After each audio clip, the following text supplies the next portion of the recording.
бүгүнкү күндө биздин Кыргызстанда өндүрүлүп аткан, даярдалып аткан мисалы теринин канча пайызын ушул биздин өзүбүздүн ишкерлер пайдаланат? Да, тери мисалы бизде мына койдун, малдын терисинин канча пайызын ушул биздин ишкерлер иштетет? Уруксат болсо мен ошол тууралуу айтып коеюн. Өзү негизи Турцияда тери иштетүү абдан күчтүү экен. Ошол жерге барып таанышып келдик. Муну февраль айынын башында.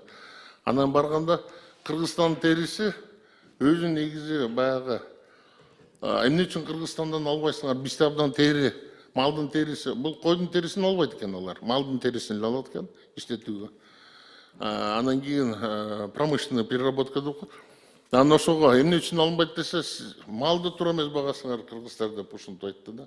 Сиз туура эмес айтып атасыз. Жок, алардын сөзү боюнча да мен аянтчаны айтып бердим. Анан эмнеге дегенде баягы иштетип келгенде эле биз өндүрүштөн бери көрсөтүп берди. Мисалы үчүн мындай чаап эметсең айдасаң малдычы, анан ошо истери калып калат экен, кийин переработкада ошонун баары чыгып калат экен, ошону көрсөтүштү. Бунун мындай как промышленно уже надо готовить деп атат да. Бир гана момент бар экен, жана желатин чыгарат экен ошондон. Кийин мармелад продукцияны чыгарганга ошого абдан колдонуп атышат. Искендер Эсенгелдиевич, мындай да, сиз эми мындай акылга жөнөкөй кылып айтып атасыз. Бул жерде эми коомчулук угуп турат да, бул жердечи. Бул сиздин министрдин орун басарынын айта турган сөзү эмес да бул. Мен мындай эле айтайын, эмне себептен түрктөр албай атат?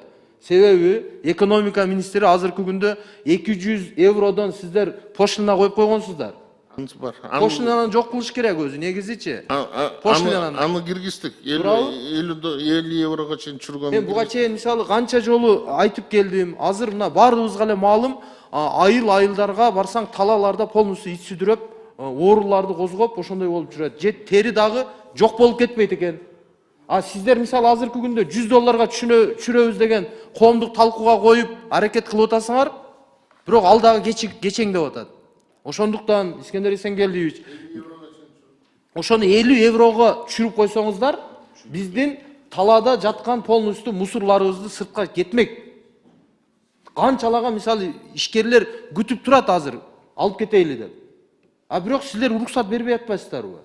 Андан көрө батыраак, мисалы бүгүнкү күнгө боюнча дагы айттыңыз сиз эмнени айтасыз? Сауат сарым, уруксат Мардулович, Базиев Арсанбек, башкарма башчысы НРЖ. Бүгүнкү күндө проект администрация киргизилди, 50 еврого чейин түшүрөбүз. Экспорттук пошлинанын ставкасын терин чыгарган. Официалдуу айта аласыз да, уже? Негизги көйгөй ошондой да, мисалы биз ашып кетсе, биздин ата мекендик өндүрүүчүлөр 10%га дагы жетпеген терин иштетет. Калганын сатайлы да сыртка. Канчалаган 50 евродон болсо дагы пошлина түшөт. Элдин бюджетине дагы чем талаада мусор болуп жаткандан көрө. Мусорду сатайлы андан көрө.